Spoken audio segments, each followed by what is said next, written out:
Corona کی وبا ہو یا ٹڈی دل کا حملہ، گزشتہ چند ماہ میں بارشوں کی صورت میں یہ ہمارے ملک پہ تیسری بڑی آفت ہے۔ یہ بارشیں جو ہے یہ نئی چیز نہیں ہے۔ کورونا کے بارے میں ہم کہہ سکتے ہیں کہ وہ نئی آفت تھی، نئی وبا تھی۔ ٹڈی دل کے بارے میں ہم کہہ سکتے ہیں کہ وہ ایک حملہ تھا، اچانک حملہ تھا۔ لیکن بارشیں ہر سال ہمارے ملک میں ہوتی ہیں اور ان کی تباہ کاریاں ہوتی ہیں، سیلاب آتے ہیں، فصلیں تباہ ہوتی ہیں، لوگوں کے گھروں میں پانی چلا جاتا ہے۔ لیکن ہمارا ملک، ہماری انتظامیہ، ہماری گورنمنٹ کچھ بھی نہیں کر سکی۔ ہمارے اسٹوڈیو میں آج موجود ہیں رانا مشتاق صاحب اور قاضی زیاد صاحب، ہم ان سے اس حوالے سے بات کریں گے۔ لیکن اس سے پہلے آپ سے درخواست کرتے ہیں کہ ہمارا جو چینل ہے online digital TV, اس کو سبسکرائب کیجئے، اس کو لائک کیجئے اور اس کو شیئر کیجئے تاکہ ہمارے پروگرام آپ کو ملتے رہیں اور ہماری بھی حوصلہ افزائی ہوتی رہے۔ رانا صاحب، یہ بارشوں کا جو سلسلہ ہے یہ ہر سال آتا ہے اور مونسون کی جو بارشیں ہوتی ہیں کبھی زیادہ ہوتی ہیں کبھی کم ہوتی ہیں، لیکن کیا وجہ ہے کہ ہم ابھی تک اپنے شہروں کو اس سے بچا نہیں سکے، اپنے گاؤں دیہاتوں کو اس سے بچا نہیں سکے، اپنی کھڑی فصلوں کو اس سے بچا نہیں سکے؟ کیا کہتے ہیں؟ تھینک یو رائی صاحب۔ آپ کو پتہ ہے کہ بارشیں ہر سال آتی ہیں اور ہر سال سینکڑوں لوگ اس کا لقمہ اجل بن جاتے ہیں، سینکڑوں فصلیں تباہ ہوتی ہیں، سینکڑوں گھر تباہ ہوتے ہیں، سینکڑوں بچے جو ہے یتیم بن جاتے ہیں۔ اس کا ذمہ دار کون ہے؟ اس کا ذمہ دار موجودہ حکومت ہے۔ جو بھی حکومت ہوتی ہے اس وقت حکومت ہے۔ کراچی کو بارشوں نے تباہی کر دی۔ کراچی میں سینکڑوں لوگ مر چکے ہیں، سینکڑوں مکانات تباہ ہو چکے ہیں۔ وہاں گلیاں ندی نالے کا نمونہ پیش کریں۔ لاہور کی پوزیشن دیکھو، لاہور میں جناب بارشوں نے بالکل اس موجودہ پنجاب حکومت کی کلئی کھول دی ہے۔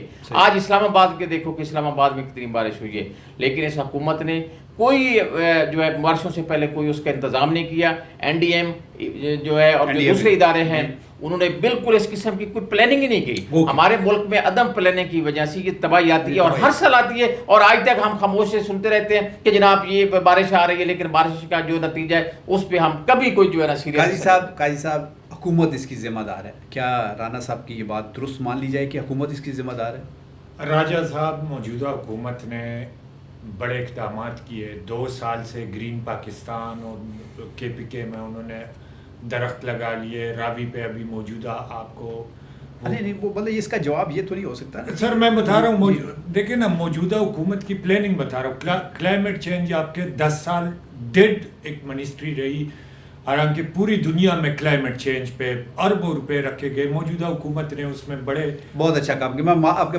سوال جواب سے بہت اچھا کام کیا، میں مان لیتا ہوں آپ بہت اچھا کام کیا۔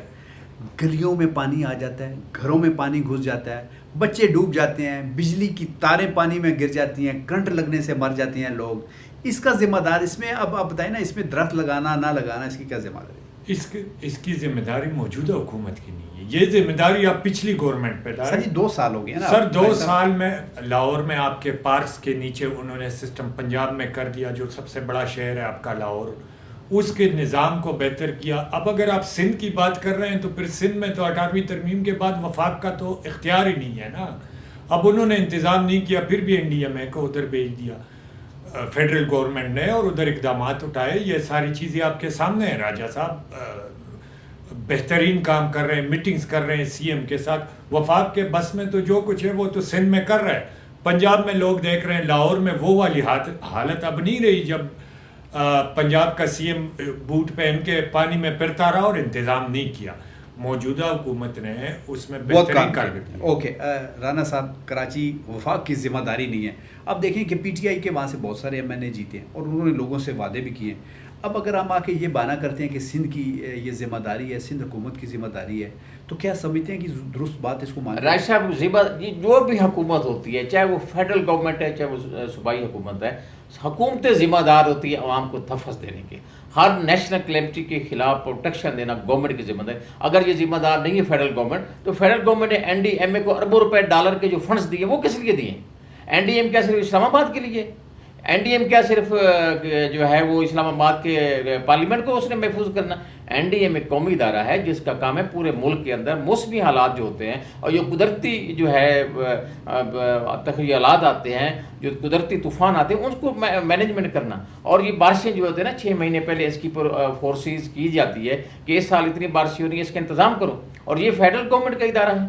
یہ جو کلائمیٹ چینج ہے یہ فیڈرل گورنمنٹ کا ادارہ ہے اور فیڈرل گورنمنٹ جو ڈائریکشن دیتی ہے. انہوں نے بر وقت ان کو بتایا گیا تھا کہ بارشیں ہونی ہیں اور اس نوعیت سے ہونی ہے, لیکن اس کے باوجود بھی موجودہ حکومت نے اس پہ لیے کوئی مینج نہیں کیا, کوئی انتظام نہیں کیا. آپ لاہور کا دیکھو, لاہور راوی سے زیادہ لاہور کی سڑکوں میں پانی ہے. کراچی میں دیکھو سمندر بن رہا ہے کراچی. یہ حکومتیں صرف لوگوں کو بے وقوف بنا رہی ہیں اور کچھ کام نہیں کر رہی. قاضی صاحب, این ڈی اے میں وفاقی ادارہ ہے اور اس کی ذمہ داری ہے, آپ کیا کہتے ہیں؟ راجہ صاحب, این ڈی اے میں نے مطلب برسات سے 2 مہینے پہلے چاروں صوبوں کو خبردار کیا کہ یہ خبردار کرنا تو خالی کام نہیں ہے نا جی. اب این ڈی اے میں کا کام تو نہیں ہے کہ صوبے میں جا کے نالے کی صفائی کریں. ڈیزاسٹر مینجمنٹ ہے نا اس کی, تو یہ ڈیزاسٹر ہے, اس نے مینج تو کرنا ہے نا, اس کو کسی نہ کسی طریقے سے نکاسی ہے آپ کے لیے کر.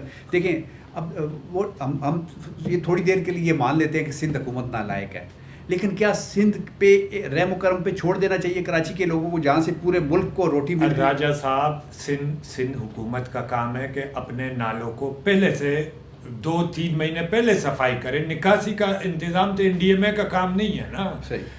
این ڈی ایم اے کا کام ہے ڈیزاسٹر مینجمنٹ کرنا. وہ اس ڈیزاسٹر سے پہلے مینیج کریں گے چیزوں کو کہ یہ کرے یہ کرے. اب صوبے اس میں تعاون نہیں کر رہے, وہ صفائی نہیں کر رہے, تو اس میں این ڈی ایم اے کا قصور تو نہیں. اچھا رانا صاحب, ایک آخری سوال میں آپ سے کروں گا. دیکھیں آرمی کو ہر جو منہ بولا ہے, ہر جو بندہ ہے جس کو تھوڑی سی بات کرنی آ جاتی ہے, وہ آرمی کے بارے میں اپنی زبان استعمال کرنا شروع کرتا ہے. لیکن پھر بھی آپ دیکھیں کہ کراچی میں آرمی کے جوانوں نے گلی محلوں میں گھس کے, ایسی جگہوں پہ گندے نالوں میں گھس کے لوگوں کو ریسکیو کیا. کیا کہیں گے آپ؟ رائے صاحب, یہ جو 3rd کلاس قسم کے لوگ ہیں پاکستان کے, جن کے پاس کوئی کام نہیں, وہ صرف ان کا کام یہ کہ پاکستان ہماری پاک فوج کے خلاف بکواس کر دیں اور ہماری فوج کے خلاف یہ فضول باتیں کرتے ہیں. آپ دیکھو پاکستان میں جو بھی قدرتی طور پہ تباہی ہے, چاہے وہ فلڈ ہوں, چاہے وہ زلزلے ہوں, چاہے وہ کوئی اور ہو, تو وہاں کون پہنچتے؟ سب سے پہلے ہماری پاکستان آرمی کے جوان پہنچتے. آپ سندھ کو دیکھ لو, سندھ میں کراچی میں کون پہنچے؟ وہاں جو نالے کون صاف کر رہا ہے؟ یہ فوج والے کر رہے ہیں. ہمیں فوج کو ہر وقت سپورٹ کرنا چاہیے. آپ ان کے جوانوں کو, ہماری فوج کے جو جنرل ہیں ان کو ہمیں بالکل اخلاقی ہر قسم کی سپورٹ کرنی چاہیے, تاکہ وہ ان کا مورال اور بھی بہتر ہو. اور ہمارے کام, وہ فوج کس کی ہے؟ وہ ہمارے کوئی دشمن کی فوج؟ بھائی اس فوج میں میرے بھائی بھی ہیں, میرے کزن بھی ہیں, میرے رشتہ دار بھی ہیں. کیا وہ ہمارے نہیں ہیں؟ فوج میں جو چلا جائے وہ اس کا تعلق ہم سے ختم ہو جاتا ہے؟ ایسے نہیں ہے. فوج ہماری ہے, ان میں افسران ہیں, جوان ہیں, وہ سب ہمارے ہیں اور وہ ہمارے لیے ہی کام کر رہے ہیں. اور ان کی لیکن دیکھو چند ایک ایسے لوگ سستی شہرت کی خاطر اور کوئی کام نہیں ہے ان کو, یا کسی اور کے ایجنڈے پہ, یا کسی کے ایجنڈے پہ وہ فوج کے خلاف جو ہے نا فضول قسم کی جو ہے نا وہ لغویات شروع کر دیتے ہیں. حقیقت اس کا نہیں ہے. آپ دیکھو فوج کو جو ہے نا جوان, انڈیا ہمارا دشمن ہے, انڈیا کو کون روک رہا ہے؟ زلزلہ آیا تھا, سب سے زیادہ کس کی کنٹریبیوشن تھی؟ ٹھیک ہے. آپ دیکھو 2010 کا فلڈ آیا تھا, کس کی کنٹریبیوشن؟ آپ سے اپنا قاضی صاحب ایک آخری سوال, آپ کیا سمجھتے ہیں کہ اس کا کراچی میں اگر سندھ حکومت ناکام ہو گئی ہے, فیل ہو گئی ہے, وہاں کے مقامی لوگ جو ہیں جو کرتے دھرتے ہیں وہ ناکام ہو گئے ہیں, اس کا حل کیا ہے؟ مجھے 2-3 فکروں میں بتائیں, پروگرام ختم کرنا ہے. راجہ صاحب, کراچی کا سب سے آسان حل یہ ہے کہ آپ اس کے نکاسی کے نظام کو بہتر کریں, اور گورنمنٹ بجائے کوئی نہیں کرتا نا, اگر کوئی نہیں کر رہا نا, وہ نہیں کر رہا, پھر اس کو کیا کرنا چاہیے؟ کراچی کو آزاد حیثیت دینی چاہیے, الگ صوبہ بنانا چاہیے, وہاں اس کے جو میئر ہے اس کو اختیارات دینے چاہیے, وفاق کو وہاں پہ سامان دینا چاہیے. وہاں پہ تو گاڑیاں تک نہیں ہیں سر. بالکل, اس کے بلدیاتی نظام کو آپ نے بہتر مضبوط کرنا ہے. جب مضبوط کریں گے, نچلی سطح پہ پاور دیں گے, تو وہ نچلی سطح سے ہوتے ہوئے یہ سارا مسئلہ ہے. بہت شکریہ آپ کا قاضی صاحب, رانا صاحب, آپ کا بہت شکریہ, اور آپ کا بہت شکریہ جناب. آپ نے دیکھا کہ آج ہم نے ایک اور پروگرام کیا ہے صرف بارشوں پہ. بارشیں اللہ کی رحمت ہوتی ہیں, لیکن جب آپ اس کے حوالے سے تیاری نہ کریں, اس کو سمجھیں نہ, اور وہ آپ کے گھروں میں گھس جائے, آپ کی گلیوں میں دریا یا ندی نالوں کا منظر پیش کرنے لگے, تو زندگی بڑی متاثر ہوتی ہے. کراچی کا اس وقت بچہ ہو یا عورت ہو یا کوئی بڑا بندہ ہو, امیر بندہ ہو, وہ سارے اس وقت بیچارے ان کی حالت جو ہے قابل رحم ہے. لوگوں کے گھر میں بجلی نہیں ہے, پینے کا پانی نہیں ہے, استعمال کا پانی نہیں ہے, کھانے پینے کی چیزیں نہیں ہیں. لوگ اپنے گھروں میں محدود ہو کے رہ گئے ہیں, اور اس وقت ہم کھیل رہے ہیں کہ یہ فلاں کی ذمہ داری ہے, یہ فلاں کی ذمہ داری ہے, یہ فلاں نے کرنا ہے, یہ فلاں نے کرنا ہے. تو جناب آئیے ہم سارے پریشر بن کے, چاہے وہ سندھ حکومت ہو, چاہے وہ وفاقی حکومت ہو, چاہے کوئی اور ادارہ ہو, ان سے یہ بات یہ منوائیں اور ان تک یہ پہنچائیں کہ یہ ہم سب کی ذمہ داری ہے، کیونکہ کراچی ہمارا بڑا بھائی ہے اور وہاں کی جو انکم ہے اس سے پورا پاکستان استعمال کرتا ہے، وہاں جو ملازمتیں ہیں وہاں پورے پاکستان کے لوگ ملازمتیں کرتے ہیں اور اپنا رزق کماتے ہیں۔ ہم سب کا فرض ہے کہ کراچی کو ایک اچھا شہر بنائیں اور اس کے پرابلمس کو حل کرنا ہمارا فرض ہے۔ اپنا خیال رکھیے گا، ہمیں دعاؤں میں یاد رکھیے گا، انشاءاللہ پھر ایک پروگرام کے ساتھ جلد آپ کی خدمت میں حاضر ہوں گے۔ ہمارا چینل ضرور سبسکرائب کیجیے گا۔ اللہ حافظ، پاکستان زندہ باد۔